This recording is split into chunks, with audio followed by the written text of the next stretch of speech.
அனைவருக்கும் வணக்கம். தினமொரு சிந்தனையில் இன்றைக்கி உன் வெற்றியே உன் அங்கீகாரம், உன் அங்கீகாரமே உன் வரலாறு. நம்ம வாழ்க்கையில் எல்லா மனிதர்களுமே ஏதாவது ஒரு வகையில் அங்கீகாரம் வேணும் அப்படின்னு நினைப்பாங்க. அப்படி அங்கீகாரம் வேணும் அப்படின்னா நாம் ஏதாவது ஒரு வெற்றி பெறணும். அந்த வெற்றி நமக்கு பிடித்த மாதிரியான வெற்றியாக இருக்கலாம். அந்த வெற்றி சமூக ரீதியான வெற்றியாக இருக்கலாம், பொருளாதார ரீதியாக வெற்றியாக இருக்கலாம், அல்லது அரசியல் ரீதியான வெற்றியாக கூட இருக்கலாம். ஏதாவது ஒரு வெற்றி பெற்றால் மட்டும்தான் நமக்கு இந்த சமூகத்தில் ஒரு அங்கீகாரம் கிடைக்கும்.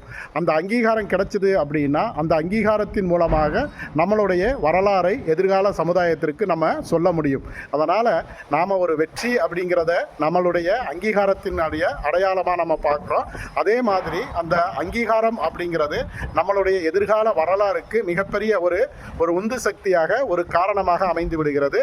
ஆகவே வெற்றியை நாம் எப்போதும் கொள்கையாக வைத்திருப்போம். நன்றி.